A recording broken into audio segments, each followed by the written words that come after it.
السلام علیکم ورحمۃ اللہ وبرکاتہ۔ الحمد للہ رب العالمین والصلاة والسلام علی اشرف الانبیاء والمرسلین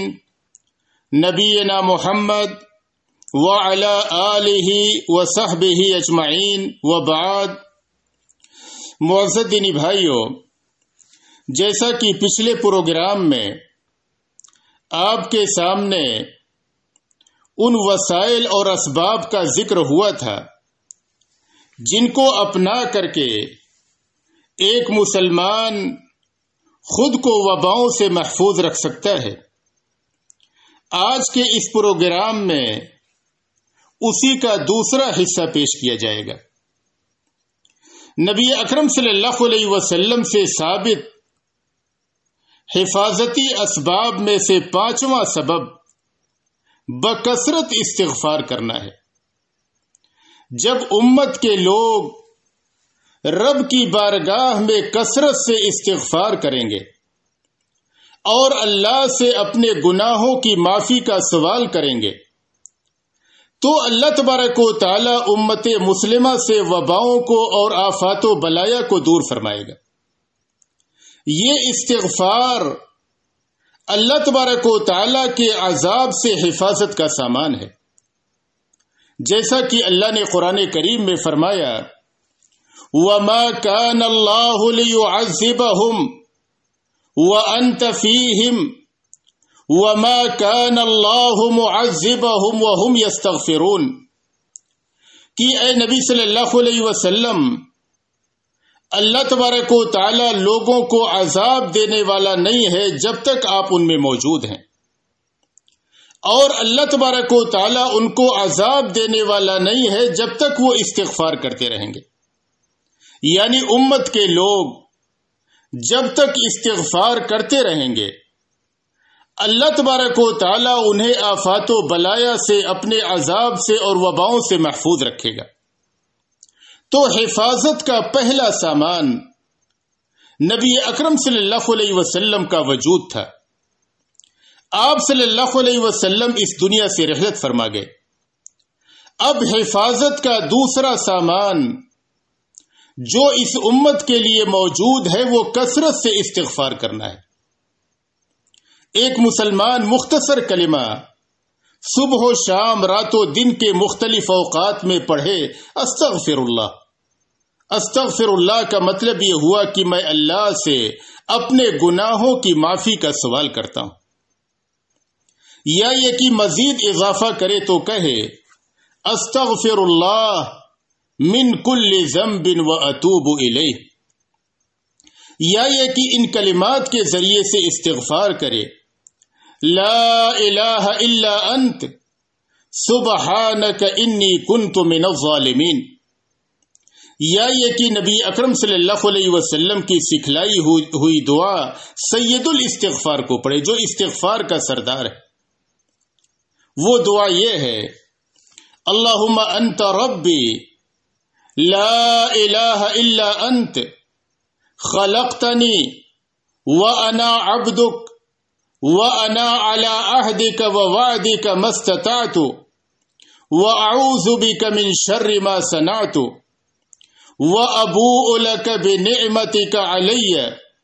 وَأَبُوءُ بِذَنبِي فَاغْفِرْ لِي فَإِنَّهُ لَا يَغْفِرُ الذُّنُوبَ إِلَّا أَنْتَ۔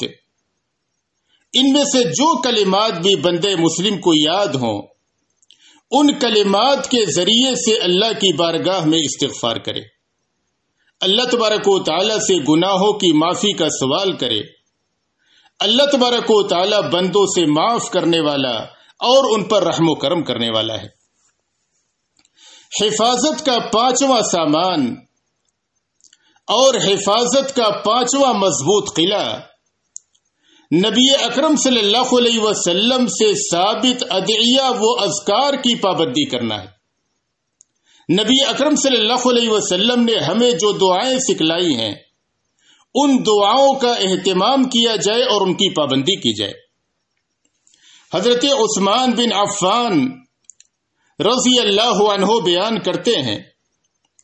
کہ نبی اکرم صلی اللہ علیہ وسلم نے فرمایا جو آدمی صبح میں 3 مرتبہ اور شام میں 3 مرتبہ اس دعا کو پڑھ لے اسے کوئی بھی چیز نقصان نہیں پہنچائے گی، نہ تو کوئی وبا، نہ تو کوئی بلا، کوئی بھی چیز اسے نقصان نہیں پہنچائے گی۔ وہ دعا یہ ہے،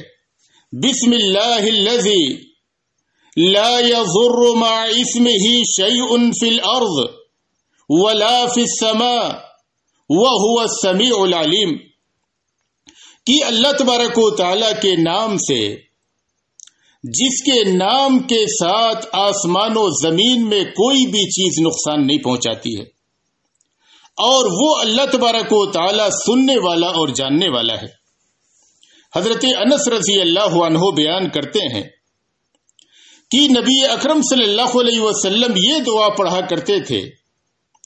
اللہم انی اعوذ بک من البرص والجنون والجذام ومن سیء الاسقام، اے اللہ میں تیری پناہ چاہتا ہوں برس کی بیماری سے، پاگل پن سے، کوڑھ کے مرض سے اور بری بیماریوں سے۔ نبی اکرم صلی اللہ علیہ وسلم یہ دعا پڑھتے تھے اور خطرناک بیماریوں سے اللہ کی پناہ چاہتے تھے۔ خولہ بنت حکیم رضی اللہ عنہا بیان کرتی ہیں کہ نبی اکرم صلی اللہ علیہ وسلم نے فرمایا کہ جو کوئی بندے مسلم کسی جگہ پر اترے اور وہاں پر ٹھہرے اور پناہ گزین ہو اور اس دعا کو پڑھ لے تو جب تک وہاں پر ٹھہرا رہے گا کوئی بھی چیز اسے تکلیف نہ پہنچائے گی۔ وہ دعا یہ ہے، اعوذ بکلمات اللہ التامات من شر ما خلق، میں اللہ کے مکمل کلمات کے ساتھ پناہ چاہتا ہوں اس چیز کے شر سے جو اللہ نے پیدا کی ہے۔ تو یہ نبی اکرم صلی اللہ علیہ وسلم سے ثابت چند دعائیں ہیں، ایک مسلمان ان کی پابندی کرے، اللہ تبارک و تعالی کے حکم سے اس وبا سے اور دیگر امراض اور پریشانیوں سے اور دیگر آفات و بلایا سے اسے حفاظت حاصل ہوگی۔ چھٹا سبب یہ ہے کہ اللہ تبارک و تعالی سے عافیت کا سوال کیا جائے، اللہ تبارک و تعالی سے عافیت کا سوال کیا جائے۔ حضرت عبد الرحمن بن ابو بکرہ رضی اللہ عنہ بیان کرتے ہیں کہ وہ اپنے والد کو سنتے تھے کہ وہ صبح میں 3 بار اور شام میں 3 بار ایک دعا پڑھا کرتے تھے۔ انہوں نے اپنے والد سے پوچھا کہ اے والد محترم، آپ یہ دعا کیوں پڑھتے ہیں؟ تو انہوں نے کہا کہ میں نے نبی اکرم صلی اللہ علیہ وسلم کو ان کلمات کے ذریعے سے دعا پڑھتے ہوئے سنا تھا، اس لیے میں نبی اکرم صلی اللہ علیہ وسلم کی اقتدا اور پیروی میں یہ دعا پڑھا کرتا ہوں۔ وہ دعا یہ ہے، اللہم عافنی فی بدنی، اللہم عافنی فی سمعی، اللہم عافنی فی بصری، لا الہ الا انت، اے اللہ تو مجھے عافیت دے میرے بدن میں، اے اللہ تو مجھے عافیت دے میرے کانوں میں،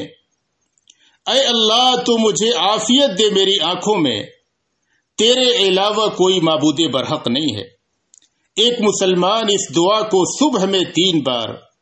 اور شام میں 3 بار پڑھے، اللہ تبارک و تعالی اسے ہر وبا اور ہر آفت سے اپنی امان اور اپنی حفاظت میں رکھیں گے اور اسے عافیت عطا کریں گے۔ عبداللہ بن عمر رضی اللہ عنہ بیان کرتے ہیں کہ نبی اکرم صلی اللہ علیہ وسلم اکثر یہ دعا پڑھا کرتے تھے،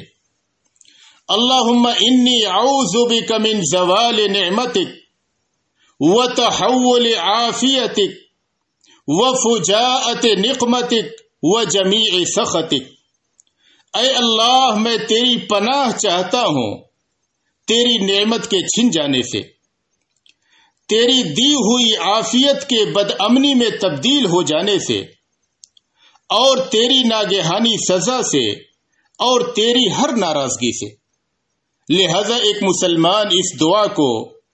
جب بھی اسے وقت ملے پڑھے، اسے اللہ تبارک و تعالیٰ کی جانب سے حفاظت حاصل ہوگی، اور اللہ تبارک و تعالیٰ نے اسے جو نعمتیں عطا کی ہیں، صحت کی نعمت، مال کی نعمت اور دیگر جن نعمتوں میں وہ زندگی گزار رہا ہے، اللہ تبارک و تعالیٰ کی ان نعمتوں کو دوام حاصل ہوگا اور ان نعمتوں کے چھن جانے سے وہ محفوظ ہوگا۔ تو یہ چند مضبوط قلعے تھے جو نبی اکرم صلی اللہ علیہ وسلم سے ثابت ہیں۔ ایک مسلمان ان کو اپنائے، اللہ تبارک و تعالیٰ کے حکم سے اسے ان وباؤں سے اور ان بلاؤں سے حفاظت حاصل ہوگی۔ انشاءاللہ اس موضوع کا اگلا حصہ اگلے پروگرام میں ذکر ہوگا۔ اللہ تبارک و تعالیٰ سے دعا ہے کہ ہمیں اس پھیلی ہوئی آفت و بلا سے محفوظ رکھے، اور جب تک اس دنیا میں رکھے ایمان و اسلام پہ رکھے، اور جب ہمارا خاتمہ ہو ایمان و اسلام پہ ہو۔ وآخر دعوانا ان الحمد للہ رب العالمین۔